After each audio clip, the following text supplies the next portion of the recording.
Oh no, I can't talk about that. I promise. I told Maddie. Maddie's doing promotions with me. I told her we would make this a whole promotional webinar. So I'll just give you a quick look right now, and I will advertise that we are going to do a full promotional webinar about this stuff. But in general, since the post is up there, it's the top 10 market trends for 2024.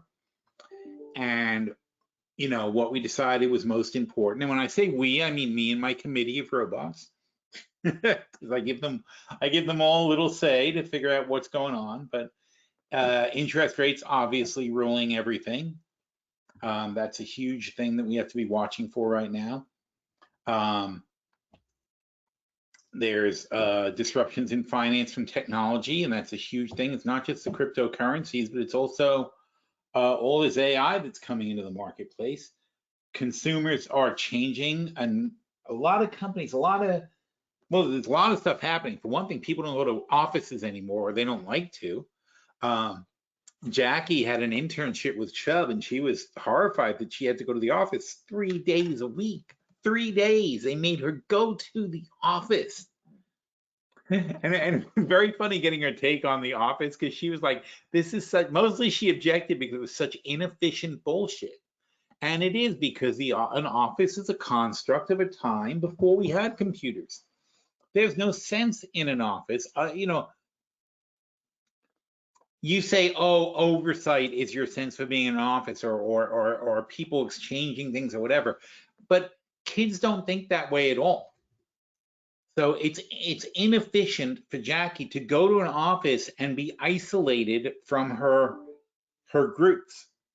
So, you know, in other words, she forms a group for whatever she's doing. Even when they're doing projects in school, they form a group, and that group is in constant communication and sharing everything. And it's very efficient. It's like a group mind. They're just, you know, they all share their ideas and talk, which is what mobile communications is supposed to be for, not for, you know, gossip. But, you know, I mean, she's been doing that since she was a small child.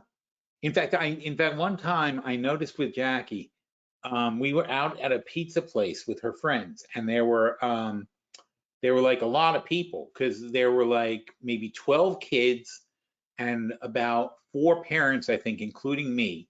So we were sitting at one end of this big long table, and the 12 kids were sitting like 6 and 6 across from each other. But not one of them, this was the fascinating thing, none of them were talking to each other. They were all talking in groups. Well, I'm sorry, they may have been talking to each other, but they were doing it on the phone. So they're all sitting there with their groups of friends, not necessarily the people they were having pizza with, sharing the experience with their group of friends. So there were actually something like 100 people at this table sharing the experience of having this get together. And so all the groups were together talking and chatting and exchanging communication, but not one of them was saying a word. But it was so much more efficient, because it's inefficient to go to the pizza place. It's more efficient to sit down and just be boom, boom, boom on your phone and talking. They are way better at group chatting than we are. They are way better at texting and following texts and creating threads and managing groups and so on and so forth. And so they don't need project management software. They actually think in terms of project management all the time. I mean, this is, you know, my thing about Jackie's from when she was like 12. I mean, that was 10 years ago. It's all evolved much faster since then. The office is this outmoded, stupid thing that we have that doesn't make any sense to kids at all. And that's why we have this tension in the workplace now, because they literally feel like they're going to die. You're telling them, here, you've got to work and be productive, but don't use your phone in the office. And they're like, how do those two things go together? It's like, you know, and they're like, well, you're going to have a group and we're going to have meetings, and you're going to sit in a meeting where you can't use your phone.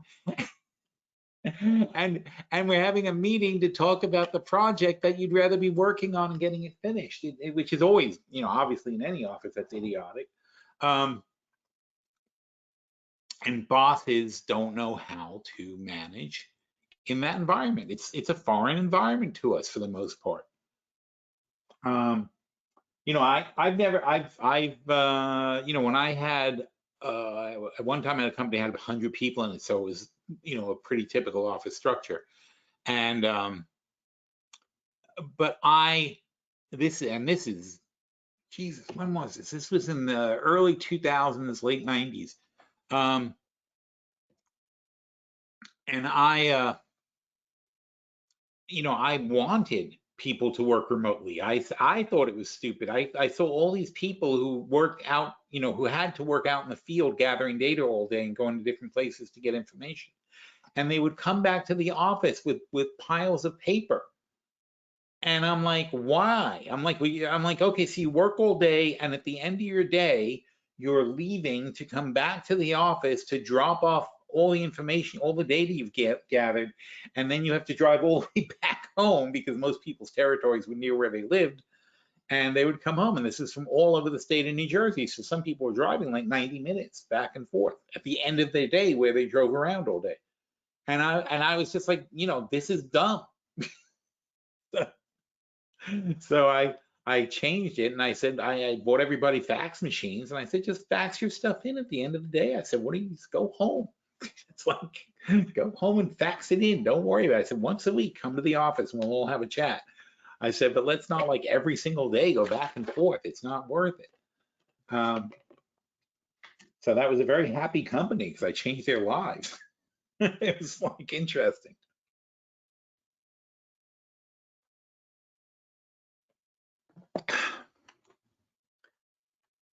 But I mean, to me, it was inefficient. So in other words, but bottom line though is I identify with what these kids are doing. I understand the concepts, and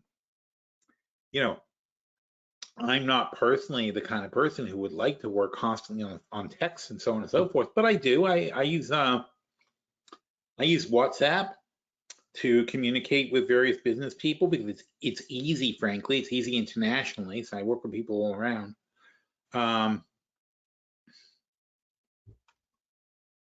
And of course, text. I have my different text chains and so on and so forth. But could I run a whole company that way? I don't know. But I would hire somebody who could. But anyway, so consumer behavioral shifts go hand in hand with what we're talking about, the office behavioral shifts. People are different. And being locked up for 3 years broke. Since people did work remotely for 3 years, right? Even the people who were forced into the corporate culture, even those people were broken from it for 3 years and realized, yeah, I can do this job from home. So what the hell am I going to the office for? Why am I wasting my time? And even the managers of the offices are starting to realize, like, why do I need all these freaking desks? And why do I need all these computers when most of these people don't have to show up? And yeah, you freak out about supervisory stuff, but then you go back to other problems because now you got to say, well, how do I monitor my employees? Now you're looking at like monitoring your employees, which sounds creepy to us, but not to my children who have zero expectation of privacy. They don't believe in privacy, and you shouldn't either. It doesn't exist. You don't have any privacy. You know this because all you have to do is mention when you're typing on a computer, all you have to do is mention like, oh, I want to go skiing, and suddenly skiing ads appear, and you're everywhere you go, you start seeing ads for skiing in the sidebars and things like that. It's not a coincidence. You're being monitored. Everything you say and everything you do is being monitored. That's why, Alexa like suddenly talks to you in the middle of the day. And you just like happen to make a comment, Alexa's telling there, I can do that. It's like they're constantly listening. It's a joke to think that you have privacy. You don't. These cameras can come on at any time, and we have no control over them really. And again, it's not like the paranoia crap. It's true. It's like they're not theoretically watching us. Hopefully, some people are though. I mean, some people are going to be watching, not legally, but some people, if you can, they will. But listening is legal. You signed that. When you said I agree, you agreed to this shit. So Amazon has the permission to listen to everything you say and everything that goes on in your house. And then it's recorded and sent somewhere and put in a server somewhere and whatever. But it's, and they're analyzing it and sifting through it and finding every single word that is said, including the arguments you have and the secret conversations and whatever. It's all somewhere. This is beyond government surveillance. The government couldn't possibly put this all together. But when you do stuff, you know, when you do things in the digital world, it's being booked and recorded somewhere, and they're analyzing your behavior. It's scary shit.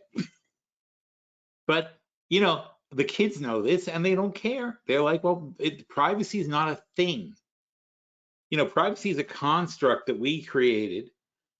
And that's because, again, in the caveman days we grew up in, things were private because you didn't walk around with a telephone. And when you, I told my daughter, because she was thinking about going to Europe, and she's like, so you're fine with it? I'm like, yeah, why wouldn't I be fine with it? I'm like, you know, you want to go to Europe and take a couple of months, go ahead.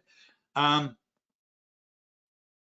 I told her, I said, look, when I was 16 years old, she's 22 now. I'm like, when I was 16 years old, my friend Brad and I went hitchhiking across Europe. We had no plan at all. We went to England.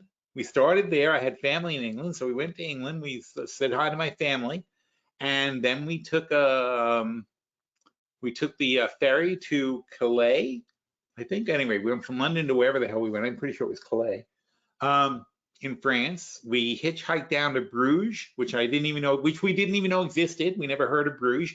We were hitchhiking. We got picked up by somebody who lived in Bruges. They invited us home, and they did not chop us up. They fed us a great meal. We had a great time. We stayed in Bruges for a few days. We just bombed around. Then we went to Amsterdam. We went to Germany. Blah blah blah. All over Northern Europe mostly. So anyway, 16 years old. And you have to think about it. This was 1979. Do the math. Yep. 1979. My parents literally didn't know what country I was in. They had a vague notion I was somewhere in Europe for a couple of months. Had no possible way to reach me. Did not know where I was, what I was doing, alive or dead. Not a clue. I called him, you know, maybe every couple of weeks I would check in and say hi or something like that. It was just fine. That's privacy. That's real privacy. I mean, nobody anywhere had any idea where I was, what I was doing, what was happening. And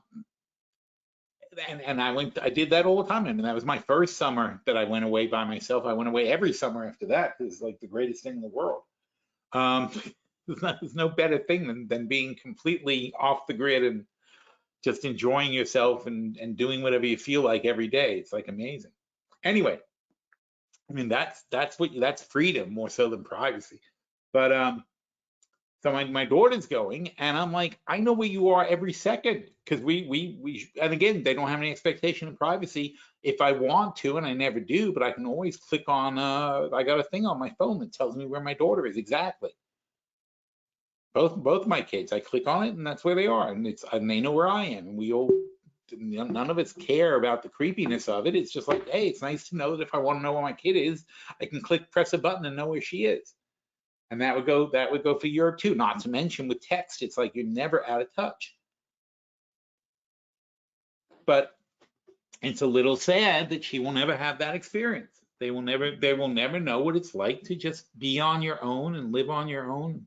You know, I told her, I said that to her. I said, you know what you should do is, I said, you should just leave your phone at home. She's like, what am I going to do? I said, well, that's crazy. I'm like, you just live a month or two without a phone. Take a real camera and take pictures. That's it. You know, they make real cameras. I said, what else do you need? You don't want to talk to anybody. You're going with your friend. You're going to have a great time. But, you know, there's no point in having an experience if they're not going to share it with their friends. And we can't even relate to that. You know, it's like they don't live for themselves. They live for the group. They're a very group think culture. It's almost like the Borg, right? I mean, they're just a collective consciousness of people, and you have to learn how to deal with it. So anyway, drastic changes in consumer behavior. To sum that up, ESG, as much money is pouring in, and as many conservative pundits that spend their whole days all day long, and politicians like DeSantis spend their whole lives trying to kill this thing, it won't die. And again, the group collective consciousness of the young, and even when I say young, I mean 40-year-old people in Europe and 50-year-old. I really think the cutoff is really about 60 of people in Europe who don't care about ESG, and same in Asia. People care about this stuff. We are like a bunch of barbarians in America that think this is okay not to care about the planet. And honestly, there's a certain point at which we're the problem, and they are going to turn on us. And by they, I mean everybody else in the world is going to turn on us if we refuse to act responsibly. And they'll also turn them on these corporations, and the corporations know it, and they're doing the ESG governance stuff. They're doing it because they have to, because the global consumers want that. The global consumers want to know how much carbon they're burning and how much pollution they're doing, and so on and so forth. Tech regulation, and again, not in America.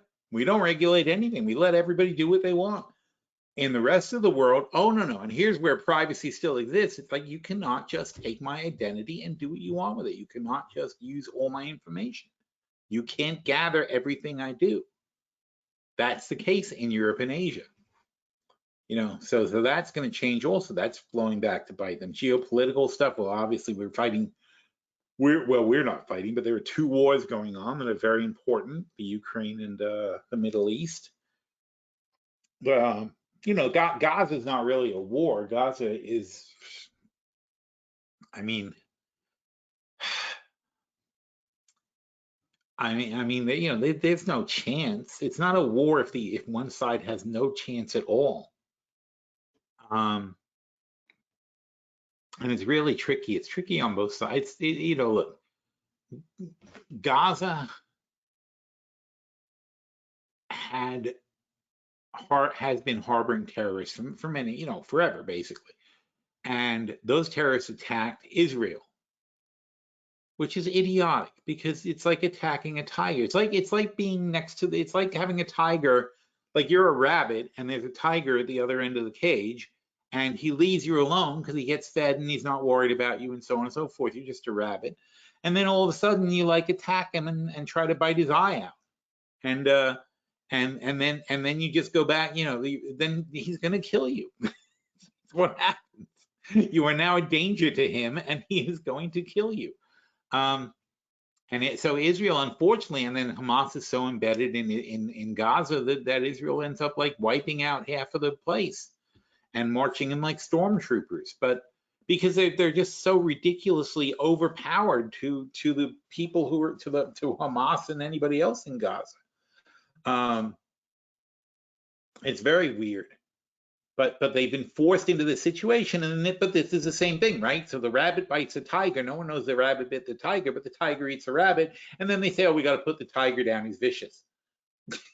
So it's all manipulated, and that's the play that Hamas went with, is they wanted to engage in such a way that Israel would have to attack, and Israel attacking poor little Gaza makes them look really bad. To the point where you know, even in America now, we're starting to call for a ceasefire. But a ceasefire is idiotic because the rabbit is still going to bite their eye out. You know, Israel can't live in the same place as somebody who's trying to kill you.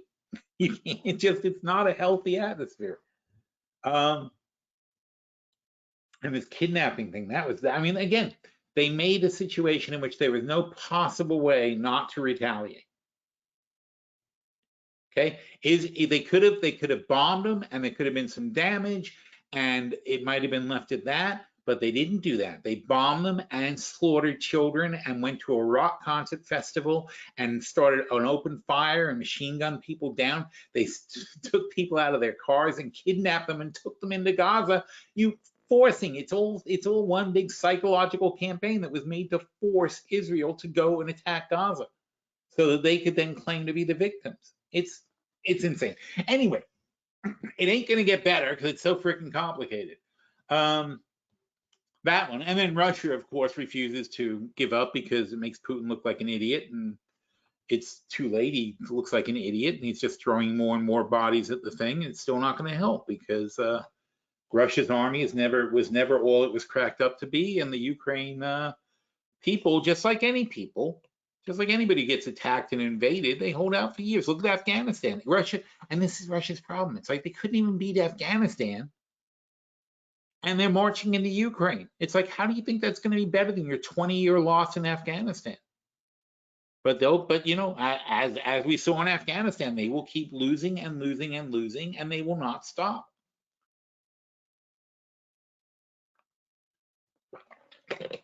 And that's bad too. So, this is going on. We're ignoring it, but it could spread anytime, anytime. The Israel thing can spill over into Iran in 5 seconds. The Ukraine thing can drag other countries in, and suddenly we're into a major global war. But, and so you got to think about these things. Healthcare is changing so fast.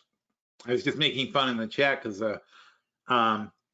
Pfizer's got commercials now. They they didn't create the disease, but there's like, a minor, not 8,000 people a year died. Okay, in the obviously millions of people dying of something every year in America and worldwide, whatever, tens of millions, whatever number.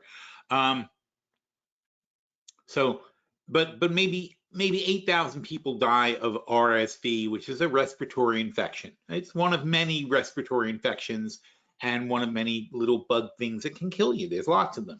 So Pfizer picks this particular thing to develop a vaccine for. Maybe they try to develop vaccines for everything. That's one they came up with. But now that they've got a vaccine for it, they are now advertising and trying to what they call raise awareness. So they're raising awareness for RSV, but the commercial makes it sound like, oh, you'll see it on TV, but it's like they tell you RSV can do this and it can do that, and you can die of this and it can cause pneumonia and blah, blah, blah. And if you have weakened immune, blah, blah, blah, blah, blah. So you've got to go to the doctor right away and get this vaccine. And they talk about how it's transmissible, which it is. It's a flu. Oh, and I just got it. See, serve me right. So it's a contagious virus that goes from person to person, but low transmission rate. But in the commercial, they have this guy sitting across from a woman, and the woman leans forward and talks to him. These old people, and it's so funny because they're just basically saying like, don't go out, don't go anywhere unless you get this vaccine. They want to make you paranoid and scared and go buy their thing. It's crazy. I mean, it's like, how many shots do they want people to have? And I just got my flu shot and my COVID shot the other day, and I'm certainly going to do that every year. But that's because COVID is extremely contagious and really horrible, and the flu is also really contagious and annoying. So I'd rather not get the flu. But I'm not going to start taking a shot for every possible variant of everything that could ever happen. Although we're going to have to start actually, because you've got dengue fever and things like that, because the climate's changing and the mosquitoes say, okay, well, fine, I'll just move north. They travel wherever it seems like good conditions for them. So as an area starts flooding and gets more swampy and has more still water, it gets more rain and more ponds form and so on and so forth. Mosquitoes like, oh, great, let's go there. And they're carrying all the diseases with them. And so all these tropical diseases that we don't usually worry about are starting to come here. There's some crazy giant spiders running around in the Northeast United States now. And they have no predators, and that's the thing. They don't have local predators because mammals don't change as fast as insects do. So mammals will pretty much stay where they are, even like people. We're dumb too, like animals. When the conditions change, we don't move. Basically, we stay where we are and we hunker down and say, oh well, we're gonna gut out the winter or gut out the summer or whatever. But no, the things that infect us, they're gonna move, and that's a problem. Well, the insects, they're gonna move and go wherever the atmosphere is good for them. So things change in very weird ways. Cybersecurity, holy shit. I mean, AI is cranking this up a notch, right? I mean, if you know, if it took a programmer, it, you know, a team of programmers will crack a security thing given like a couple of months or whatever. They'll figure out a backdoor and a password and so on and so forth. But you put an AI on the job and it's like an hour later, it's like, found it. So, so everyone has to up their game. But on the bright side, the same AI will find the flaw in your security for you. So, you know, people are putting the AI on the programs, making it more difficult. It's kind of an arms race. So we're into that kind of thing. But those arm races are very, very profitable for the people who protect systems. You know, you've got to keep up. You have no choice. If you have a weakness, it will be discovered. Supply chain adaptation, and of course, this is the thing for the next 10 years, by the way. It's you know, critical. I'm the tail end of the baby boom. I'm like the last baby boomer from 1963. That's pretty much the end of the baby boom. And so it's great for me because all my life everything has been built and tailored to me. So in other words, you know, when I was young, there were hundreds of rock and roll bars and all you can drink places and all night parties and clubs and so on and so forth, because the 10 years ahead of me, all those people had demanded that sort of entertainment. By the time I got there, it was on the way out, but it was fine because it just meant that there was a it was a declining. There were more clubs and stuff than there were kids to go to them, and so we had unbelievable amounts of choices, very cheap entertainment, so on and so forth. Then we got older, and there were movie theaters and so on and so forth, and concert venues. Concerts became a much bigger thing, and bands toured and made so much money, and blah blah blah. And that's all on the way out too now. So as I would age into something, there would be tons of it because it was demanded by the generation before me. But by the time I'm getting there, I'm a lower population bubble, and therefore these things were starting to struggle and be on the outs. And that goes for, you know, like I said, my whole life has been that way. Basically, all the entertainments, all the things. Now I'm in an environment where like so much stuff is being catered to old people. I can't wait to get older because it's just a whole society built for old people. I'm living in Florida now, so the whole state is built for old people. But that's the demographic. I'm in the back of it. And so there are unbelievable amounts of retirement places and so on and so forth. And all the things are set up for seniors down here and everything like that. But meanwhile, there's not going to be enough seniors to fill the gaps. And so all this stuff was going to get cheaper and more available for me by the time I'm 10 years older. So when I'm ready for all this stuff, it'll be plentiful and inexpensive, which has, you know, been great my whole life that way, being at the back of that demographic. But on the other hand, though, you have to look at it ahead and say, well, what's going to fall apart? And yeah, retirement villages are going to fall apart because the people who are already retired and in them are going to die, and there aren't enough people to replace them. You have to have old people to fill the retirement villages. Right now, we're at peak demand for nursing care and things like that for all these old people. But unless they cure cancer and everybody lives another 10 years, which would be an economic disaster, by the way, but unless something drastic happens that changes the demographics, these people are going to die. And then there won't be enough young people by I mean new 70-year-olds, there won't be enough of those to fill in the space. And that's going to cause incredible collapse in that industry. You know, you always got to look ahead, and that's what all these things are about. But you know, it's interesting what's going on in the world. There's a good link. 20 aging populations. Anyway, so that's what I'm talking about there. And now it's 1:55. So that's just a preview of the bigger conversation we're going to have. Andrew said, still no audio. God, I hope this is actually recording for the thing. I'm going to be very upset. All right, hang on. So, all right. Sorry, I Hope it picks up in the recording. It's like a mystery how this stuff works. Anyway, all right, so I'm going to wrap this up now instead of blathering on with where possibly nobody's ever going to hear a word I said. And like I said, there's nothing. We'll find out tomorrow. If there's no audio and it didn't work, I'm going to see if we can maybe start another one on Friday. I'll figure out a way to do it. I'm not sure what time or what else. It says this session is being recorded. My little green lights are flashing. Everything seems to be working, but nobody can hear me. It makes no sense. Settings. What do these settings say? View and share, recording. Some recording options cannot be modified while a meeting. Cloud recordings. View and share your recordings online. Meetings. What does that say? Meetings, webinars. Remind me to convert the recordings after each converted sessions. Recording being saved. I don't know what that means. I'm scared to touch it, so I'm not even going to do anything.